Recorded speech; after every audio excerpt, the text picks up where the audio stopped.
Қайырлы күн, Тарих мектебі каналының тұрақты көрермендері, бүгін сізге каналымыз ерекше тақырып ұсынады. 6-9 ғасырлар аралығындағы архитектура мен өнер. Ұлы даланың көшінде емін-еркін төстеп билеген алғашқыда тайпалар, кейіннен қағанаттар, сосын мемлекетке айналған ірі елдер өз арттарынан ескерткіштер қалдырып отырды. Тарихи деректемелердегі архитектуралық ескерткіштер олар обалар, қалалар және олардың қалдырып кеткен кесене тастар болып есептеледі. Ендеше қазақ даласындағы ең алғашқы зерттеулер 19 ғасырдан бастау алды. 1826 жылы Радлов бастаған экспедициялық топ Алтай өңіріндегі мұздықтарға айналған қорғандарға зерттеу жұмыстарын бастады.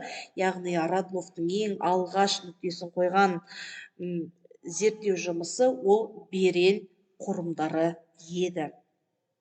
Ал Пантус болса өзінің алғашқы болып тастарға жасалған ежелгі кескіндемелері, яғни петроглифтарға зерттеу жұмыстарын жүргізіп, 1889 жылы Жетісудағы 3 қорғанға да қазба жұмыстарын жүргізіп өткен болатын. Яғни осы жұмыстардың нәтижесінде қазақ даласындағы ең алғашқы сурет және жазу өнерінің болғандығын дәлелдей бастадық. 1883-1884 жылдар аралығындағы Василий Бартольдтың зерттеулері Шу, Талас, Іле өзендерінің бойындағы алқаптарда жүргізілді. Яғни қазақ даласындағы Сақ тайпасы, Үйсін тайпасы қаңлылардың ұлы дала төрінде болғандығын және олардың мемлекеттік деңгейге жеткендігін Бартольдтың еңбектерінен таныса аламыз. Ал 20 ғасырдың басында ұлы қазба жұмыстары жүргізіп жатқан кезде Қазақстанды зерттеуге арнайы комиссия құрылды. Ол Орынбор комиссиясы деп аталды. Орынбор комиссиясының арқасында Ақтөбе облысында 500-ден астам ескерткіштер зерттелді. Ал Орынбор ғылыми архив комиссиясы осы ғылыми құжаттық мекеме негізінде қаралды. Бұл комиссияның негізгі мақсаты архивтерін ретке келтіру, Орынбор өлкесінің тарихын зерттеу, археологиялық және этнографиялық материалдар жинау болды. Алғашқы жылдары қазақтардың тарихы жөніндегі құжаттар, көрші мемлекеттермен сауда және қарым-қатынастары туралы құжаттар жиналса, бара-бара оның көлемі өзгеріске ұшырап отырды. Қазақ даласында ғылыми зерттеу жұмыстарын жүргізген 19 ғасырда тек қана орыс экспедициялары ғана емес, сонымен бірге аса көрнекті қазақтың ұлы ғұламасы Қаныш Имантайұлы Сәтбаевты ауызға алуымыз керек.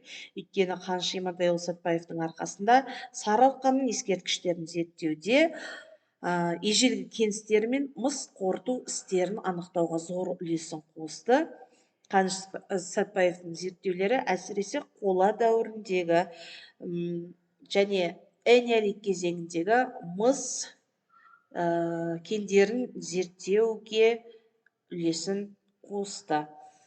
1970 жылдары Мир Қадырбаевтың да ғылыми зерттеу жұмыстары жүргізілді. Мир Қадырбаев өзінің негізгі бағытын петроглифтер мен Исседон тайпаларының мұрасын зерттеуге бағыттады.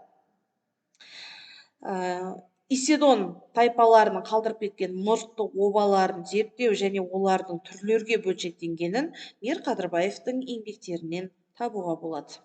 Ал Іле Алатауының далалы аймақтары мен тау бөктеріндегі сақтардың отырықшылық қоныстарын Карл Байпақов терең зерттеп өтті.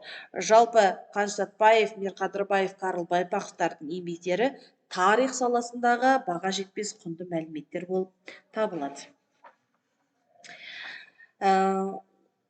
6-9 ғасырлар аралығындағы ескерткіштерге ең бірінші біз тас ақыр немесе ақыр тас деп те айтуға болады, ғимаратты жатқызамыз. 7-8 ғасырлардағы Тараз қаласынан 40 километр жерде орналасқан бұл ғимараттар өзінің ерекше құрылыстармен баяндалады. Құрылысына пайдаланылған тас бөлшектердің бір жағы ақыр сияқты ойылғандықтан осындай атауға ие болды. Академик Карл Байпақовтың айтуы бойынша ақыр тас қамалы қарлұқ қағанаты кезінде, яғни 766-893 жылдар аралығында салынған десіледі. Ғимараттың көлемі 1,80-2,5 метрді қалыптасады. Ал бұл туралы ел аузында мынандай дерек бар. Ел аузындағы сақталған аңызға қарағанда, бір сұлу қызға жігіт ғашық болады. Және ол жігіттің аты Алан Ғасар. Қыздың көңілінен шығу үшін тастан сарай салып бермек болған. Сарай тұрғызатын жер суға тапшы болғандықтан, ол Талас өзенінен су тасу үшін арық тартпақшы болады.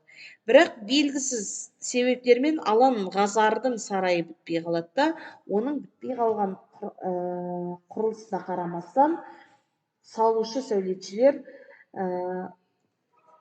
Ғасар Алаңның батыл, шешімді адам болғандығын аңғаруға болады деп қорытынды жасаған екен. Яғни бұл бітпей қалған құрылыстардың бірі болып табылады.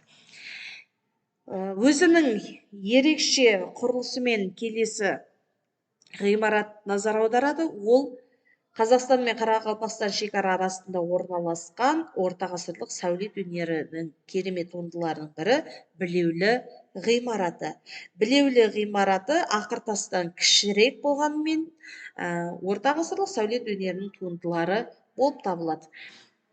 Қандай қызмет атқарған деген назар аударатын болсақ, архитектуралық құрылыстың жобасына қараған кезде, ол керуен сарай болуы әбден мүмкін.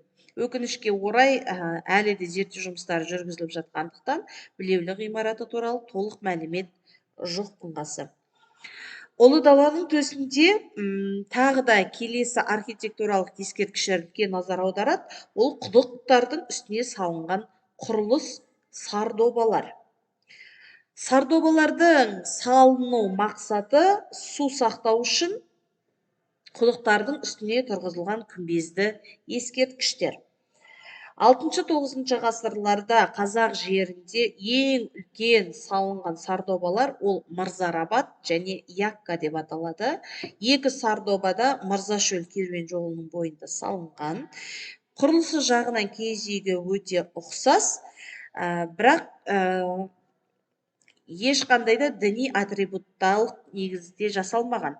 Тек құдықтың бетін желден, жаңбырдан, шаң тозаңнан сақтау үшін салынған болу керек.